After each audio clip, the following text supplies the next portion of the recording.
महाराष्ट्र से मुझे एक घटना याद आती है, क्योंकि हमारे देशवासियों के बारे में ऐसा कहा जाता है कि हम इनकी जो याददाश्त होती है बड़ी कमजोर होती है, बहुत जल्दी चीजों को भूल जाते हैं।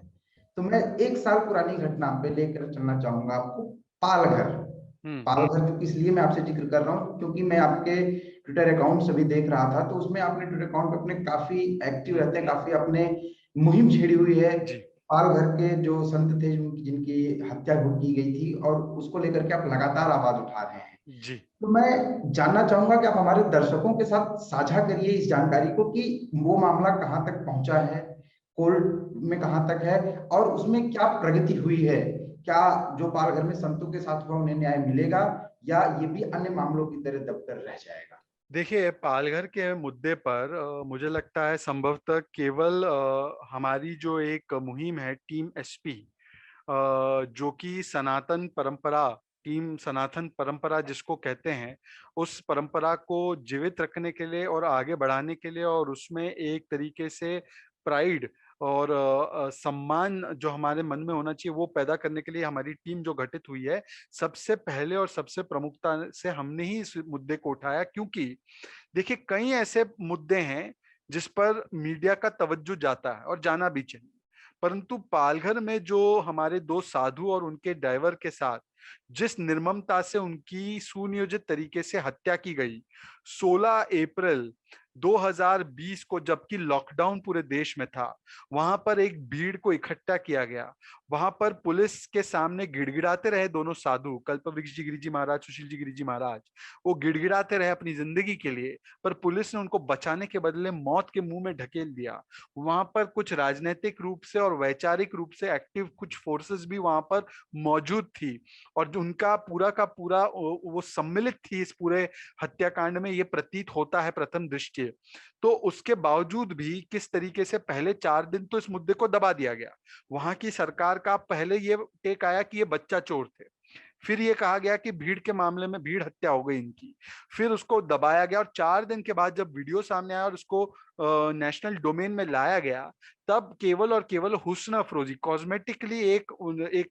एक जांच के आदेश दिए गए, वो भी ऐसी जांच जिसमें लीपापोती ज्यादा, लोगों को चार्जशीट फाइल नहीं हुई, तो इसमें कई आरोपी जो है उनको बेल मिल गई टेक्निकल ग्राउंड पर, और उसमें केवल और केवल ऐसी इन्वेस्टिगेशन की जा रही है जिससे कि लोगों को क्लीन चिट दी जा रही है, जबकि पुलिस के ऊपर और बाकी जो लोग हैं उनके ऊपर कठोरतम कार्रवाई करके उनको हत्या के मामले में बुक किया जाना चाहिए था। तो केवल पुलिस को 2-3 कुछ लोगों को सस्पेंड करना, उन पर कोई कार्रवाई नहीं करना, हजारों लोगों की तादाद पर केवल 100 से अधिक कुछ लोगों पर चार्जशीट करना, उनको भी बेल मिल जाना, तो इससे प्रतीत होता है कि जांच जो है वो जांच नहीं लीपापोती थी। आपको ये भी पता है कि महाराष्ट्र में पुलिस किस तरीके से काम कर रही थी, और पूर्वकालीन जो हमारे गृह मंत्री थे अनिल देशमुख, वो पुलिस का काम और इस्तेमाल वसूली और उगाही में ज्यादा कर रहे थे। ये तो खुद परमबीर सिंह ने कहा, वो तो खुद सचिन वजे के पूरे कांड से सामने आ चुका है कि 100 करोड़ का टारगेट उनको दिया था।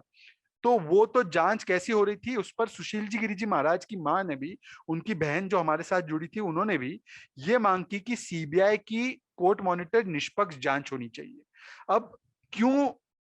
महाराष्ट्र की सरकार,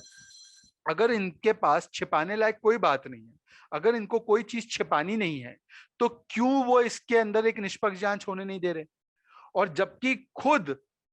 वो लोग सीबीआई की जांच, देखिए परमबीर सिंह ने सीबीआई की जांच की मांग की अपने मामले में, और उसमें सीबीआई की जांच भी हुई। तो जब खुद एक कमिश्नर डीजीपी रैंक का ऑफिसर अपने मामले में महाराष्ट्र की पुलिस के ऊपर जांच पर भरोसा नहीं कर सकता, तो वो साधु की मां, या जो साधु संतों को अपने न्याय के लिए सड़कों पर उतरना पड़ा भारत जैसे ऋषि मुनियों के देश में, एक हमारे स्वामी विवेकानंद मेरे पीछे हैं, उनके देश में उतरना पड़ा, तो क्या हम लोग ऐसी जांच पर यकीन कर सकते हैं? अब इसीलिए ये मामला सुप्रीम कोर्ट गया है, पर हमें दुख होता है कि सुप्रीम कोर्ट भी इस मामले को बार बार तारीख देकर टालती है, ना कि इस मामले की गंभीरता समझ रही है कि जितना देर होगा, जितना विलंब होगा, उतना सबूतों के साथ और तथ्यों के साथ छेड़खानी होगी। और इसीलिए हम चाहते हैं कि अगर उद्धव ठाकरे इतना दबाव में है सोनिया सेना के कि वोट बैंक को बचाने के लिए, या वहां पर जो कहा जाता है मिशनरीज और कन्वर्जन माफिया का रोल है उसको बचाने के लिए, अगर वो अपने पूज्य पिताजी के आदर्शों को भी एक तरीके से त्याग कर देंगे, तो मुझे लगता है कि उसका तो उनको राजनीतिक और बाकी कीमत चुकानी ही होगी। परंतु अब एक समय ऐसा आ रहा है कि देश के साधु संत समाज को और देश के जो आप जैसे और बाकी जो राष्ट्रवादी लोग हैं उनको जागरूक होना पड़ेगा और सोचना पड़ेगा कि यदि अगर कोर्ट से न्याय नहीं मिलता तो फिर वो कौन से और तरीके हैं संविधान के दायरे में जिसका इस्तेमाल करके न्याय की इस लड़ाई को आगे किया जा सके। हम लोगों का एक प्लेटफॉर्म, एक मंच था। हमने कई दिनों तक डायलॉग सीरीज चलाई, हमने कई प्रबुद्ध लोगों को बुलाया, उनसे चर्चा की, उनसे कानूनी जागरूकता और बाकी चीजों पर चर्चा की, और हमें ये आश्वासन भी दिया गया कि अगर महाराष्ट्र में सरकार बदलती है तो नई सरकार अगर भारतीय जनता पार्टी की होती है तो वो निश्चित रूप से सीबीआई की जांच और निष्पक्ष जांच, एनआईए की भी जांच का हमें आश्वासन ऑन रिकॉर्ड दिया गया। Namaste. We hope you enjoyed this Chitti Media content.